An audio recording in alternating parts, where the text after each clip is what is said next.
Bonjour à toutes et à tous, place à l'actualité avec d'abord la cérémonie d'accueil à la citoyenneté française. C'était vendredi à Lille, un rendez-vous organisé alors que l'actualité nationale a été marquée la semaine dernière par le geste héroïque de Mamoudou Gassama, ce jeune Malien régularisé après avoir sauvé un enfant.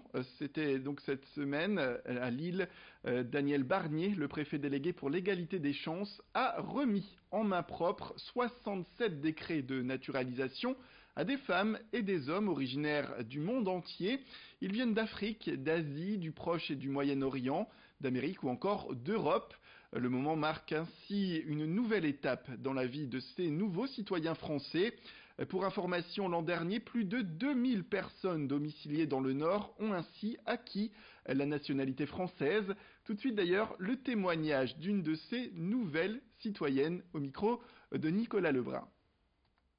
Je remercie la France pour... je me sentais déjà française parce que j'ai un mari français. Je suis là depuis 2012. J'ai un travail, je m'investis à 100% pour plus m'intégrer, quoi. Et après cette remise, je me sens bien. Je suis contente. Je viens du Sénégal. Je suis venue ici parce que mon mari est français. Je suis venue depuis 2012. Donc depuis que je suis là, je suis bien, les gens sont bien. Être française, pour moi, c'était important. J'ai des enfants françaises, comme je dis, j'ai un mari français.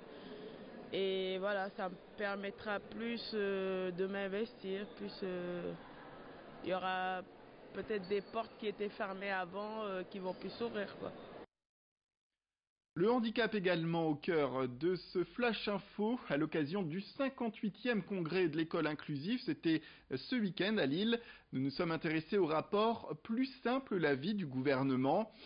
Celui-ci regroupe 10 000 témoignages de personnes handicapées, de leurs proches, mais aussi des professionnels qui les entourent. C'est un rapport qui annonce en tout cas 113 propositions pour améliorer la vie de ces personnes. Il a été remis au Premier ministre et à Sophie Cluzel, la secrétaire d'État chargée des personnes handicapées. L'objectif, bien sûr, est de faire évoluer les choses en leur faveur. Et le point clé du dossier, on le disait, c'est l'école inclusive qui doit être plus à même d'être en France, puisque des familles vont jusqu'en Belgique pour scolariser leurs enfants. La Belgique où l'école inclusive est davantage développée. La secrétaire d'État en parlait justement avec Vincent Villard. Je me suis rendue en Belgique justement pour voir, j'ai visité des établissements. C'est l'optique de cette réponse accompagnée pour tous, pour qu'on puisse vraiment avoir une réponse de proximité pour la famille. Vous avez raison, et c'est quand même anormal qu'aujourd'hui des parents soient obligés d'exiler leurs enfants loin. Donc c'est toute l'optique d'accompagner les parents avec une réponse accompagnée pour tous de proximité. Et pour cela, c'est tout l'appui des associations justement qui sont en train de travailler sur beaucoup plus de souplesse, pouvoir ouvrir les portes des établissements à plus d'enfants, pouvoir nous, l'État, accompagner ces établissements pour avoir une meilleure réponse de proximité. C'est l'enjeu de cette réponse accompagnée pour tous, pour que nous allions vraiment sur le zéro sans solution en France et que nous puissions accompagner dignement tous les enfants et les adultes qui en ont besoin. Ce dimanche, c'était jour de fête à Violaine, dans le Pas-de-Calais. 8000 gourmands se sont rendus dans les rues de cette petite ville pour participer, vous allez le voir sur ces images, à la fête de la fraise. Plus d'1,5 tonne ont été nécessaires pour ravir tout le monde. Les fraises venaient de 2 producteurs de la commune de Violaine. Le fruit était proposé sous différentes formes, en bière d'ailleurs, ou en confiture plus traditionnellement.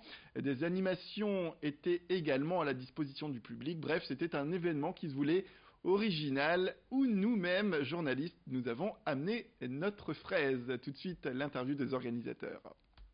Pour le village, c'est quelque chose de très important parce qu'on rassemble le milieu économique, le monde des bénévoles, tous les bénévoles de Violaine, toutes les associations, les agriculteurs, les artisans et les commerçants. Donc ça nous porte, ça met en valeur le village, ce qu'on voulait dès le départ en créant cette fête.